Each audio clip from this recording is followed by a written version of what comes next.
J'ai bloqué mon meilleur ami depuis 2 ans. J'ai bloqué mon meilleur ami de 2 ans. Et honnêtement, je ne me sens plus coupable. Mais ça fait encore mal. J'ai rencontré Noah il y a 2 ans. On était dans la même classe, mais on n'est pas devenus amis en personne. En fait, tout a commencé sur Instagram. Il a répondu à une de mes stories sur un jeu auquel je jouais et on a commencé à discuter.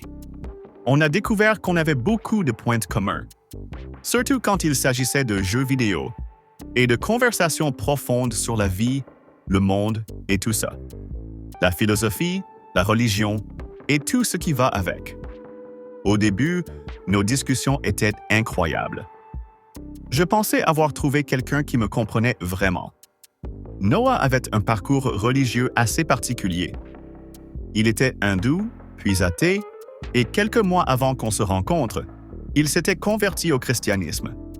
À cause de ça, la plupart des gens de notre classe l'avaient rejeté. Pas moi. Je me fichais de la religion des autres, tant qu'ils ne l'imposaient pas aux gens. Et au début, ce n'était pas son cas. On avait des discussions super intéressantes. Il m'apprenait des choses sur le christianisme, et ça m'intéressait vraiment. Je suis athée, mais je n'ai jamais détesté la religion, je n'y crois juste pas. Je l'écoutais, je posais des questions, j'essayais ça de comprendre son point de vue. J'avais l'impression qu'on se respectait mutuellement dans nos différences. Mais petit à petit, les choses ont changé. Noah a commencé à me pousser vers la religion. Au début, il partageait juste des versets de la Bible, puis il m'a dit à quel point il espérait que j'ouvre mon cœur à Jésus. Je lui ai répondu gentiment que je ne voulais pas me convertir. Je suis pansexuel et athée, et j'ai bien précisé que ces choses ne collaient pas avec sa vision du christianisme.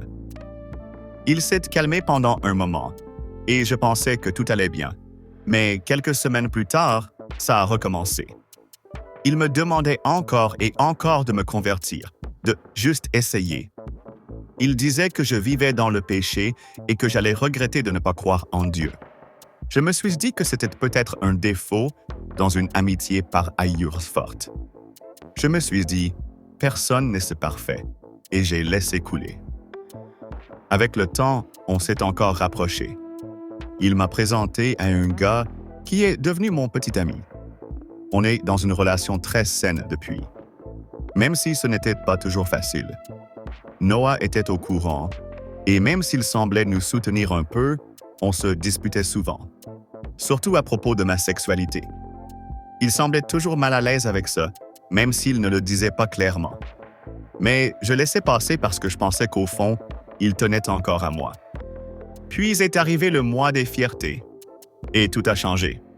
Un jour, il m'a envoyé un message, sorti de nulle part, rempli d'insultes homophobes et de haine. Il m'a dit que je ne méritais pas de vivre. Il a dit que j'étais dégoûtant. J'étais figé en lisant ces messages. Il a même dit des choses similaires dans notre groupe, celui où il y avait lui, moi, mon meilleur ami et mon copain. Il est allé encore plus loin et a envoyé un message directement à mon copain. Il lui a dit qu'il devrait avoir honte d'être avec moi, juste parce que c'est moi qui prends la plupart des décisions dans notre couple, juste parce qu'il me respecte et m'écoute. Noah faisait passer mon copain pour un faible parce qu'il m'aimait, comme s'il était moins homme à cause de ça. C'en était trop. Je l'ai viré du groupe, bloqué de tous mes réseaux et coupé tout contact. Je ne pouvais pas laisser quelqu'un me parler ou parler à mon partenaire de cette façon. Ce n'était pas seulement insultant, c'était cruel, c'était de la haine. Et ça m'a brisé quelque part à l'intérieur. Mais quelques jours plus tard, il a quand même réussi à m'appeler. Je ne sais même pas comment. Il m'a dit que je réagissais trop fort, que ce n'était pas si grave, que je devais juste le rajouter dans le groupe comme si rien ne s'était passé. Il ne semblait même pas comprendre ce qu'il avait fait. Il agissait comme si c'était juste une petite dispute, comme s'il n'avait pas insulté toute mon existence. Il a essayé de se justifier en disant « Je n'étais pas énervé contre toi, j'étais énervé contre le mois des fiertés », comme si ça rendait ça acceptable. Je lui ai dit qu'il n'était pas meilleur que les autres juste parce qu'il était hétéro et chrétien. Qu'on avait tous le droit de vivre comme on voulait, de croire en ce qu'on voulait et d'aimer qui on voulait. Il n'avait pas besoin d'être d'accord, mais il devait respecter ça. Après beaucoup de discussions, j'ai accepté de le remettre dans le groupe. Mais à une seule condition qu'il s'excuse auprès de tout le monde et qu'il laisse la religion en dehors du groupe. Je voulais la paix, pas encore plus de conflits. Il a dit oui, mais les excuses ne sont jamais venues. Malgré tout, ça s'était calme pendant un moment. Il ne causait pas de problème et je pensais qu'il avait compris à quel point il nous avait blessés. On a donc laissé passer, en pensant que tout ça appartenait au passé. Jusqu'à ce que je poste un dessin de tatouage que je voulais, j'ai fait une blague en disant que je voulais un tatouage de Miku juste pour rire. Soudainement, Noah a commencé à m'insulter. Il m'a traité d'immature. Il a dit que tout ce que j'aimais, ce n'était que des phases, que j'étais enfantin, que je gâchais ma vie. Il m'a même dit de rompre avec mon copain. J'ai explosé. Je lui ai dit que c'était un connard narcissique. Quelqu'un qui se croyait supérieur aux autres, mais qui était trop borné pour comprendre le monde autour de lui. Quelqu'un qui voulait être accepté quoi qu'il fasse, mais qui refusait d'accepter les autres. Il ne supportait pas les différences. Il voulait que les gens changent pour qu'ils se sentent à l'aise, mais il ne faisait jamais cet effort pour les autres. Je l'ai encore une fois viré du groupe et je l'ai bloqué partout. Mais bien sûr, il n'a pas lâché l'affaire. Il a recommencé à m'envoyer des messages partout. Il a même trouvé mon compte Steam pour m'écrire. Je lui ai dit d'aller se faire foutre et je l'ai bloqué encore une fois. Ça aurait dû s'arrêter là. Je voulais que ça s'arrête là. Mais ensuite, il y a eu aujourd'hui. Moi, mon meilleur ami et mon copain, on traînait ensemble comme d'habitude. On discutait, on rigolait, on mangeait. C'était une bonne journée. Pour une raison quelconque, on s'est dit, quel est le pire qui pourrait arriver si on invite Noah? On a pensé qu'il avait peut-être changé, qu'il nous manquait. On voulait lui donner une dernière chance. Il est venu, et il était normal. Il rigolait, il faisait des blagues, il ne disait rien d'étrange. Pendant un moment, c'était comme avant, comme si l'ami que j'avais connu était encore là, quelque part. On a même parlé de peut-être le rajouter dans le groupe, mais ensuite, j'ai reçu un message de lui. Et ça m'a brisé. Ses mots exacts étaient « Suicide-toi et dis à ce pédé noir, oui, il parlait de mon copain, de jamais venir chez moi. S'il vient, il se fera tabasser. Va te faire enculer, chien dégénéré.